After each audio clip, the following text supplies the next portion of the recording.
ای خداوند کریمی کارساز، بندگان مهربان و چاره ساز. چاره کاری منی بیچاره کن، یک نظر بر بنده آواره کن.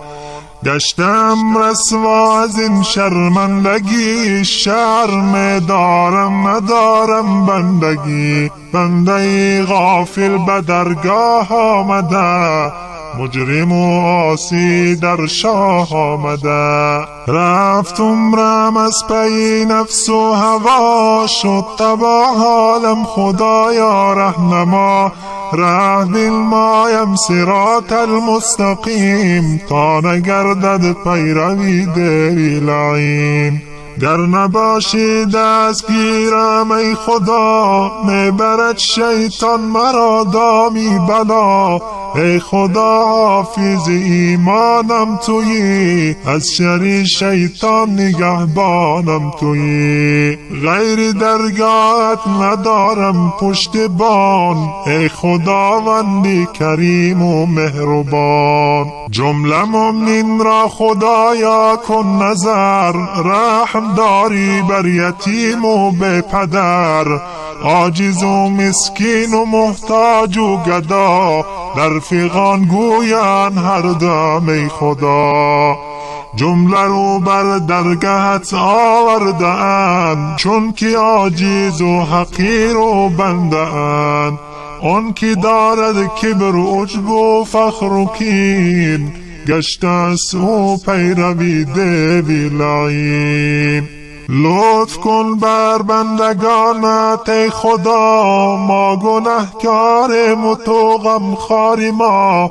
رحم کن بر حال زاری بندگان، ای خداوندی رحیم و غیب دان. گر نباشد لطف و احسانت به ما، جمله می باشیم گرفتاری بلا. از هجوم حرص و نفس و شهوتم، صد دریغا دایما در غفلتم. میخورم افسوس و درگاهی احد، از دلی ناپاک گناهی به عدد. رو به درگاهی تو آوردم کنون، گرچه باشم شیخ و شابوز و فنون. از اجل راهی گریز نیست و بس، من ندیدم از اجل بگریخت کس. ای دریغا از گناهی به شمار، کرده ایم بر جان خود جبر اختیار. ما به جانی خود ستم خود کرده ایم، زین سبب نزد خدا شرمنده ایم. قاری عاجز و مسکین و حقیر، رو به تو آورده است دستش بگیر. گرچه باشم پر گناهم در جهان، لطف و احسانی تو دارم پشتبان. این مناجاتم قبول گردد اگر، بندگانت را نگه دار از سقر. بندگانت را نگه دار از سقر.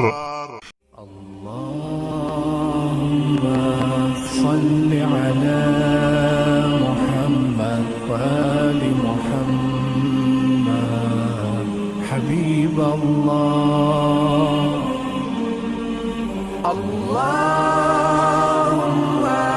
صل على محمد وآل محمد حبيب الله.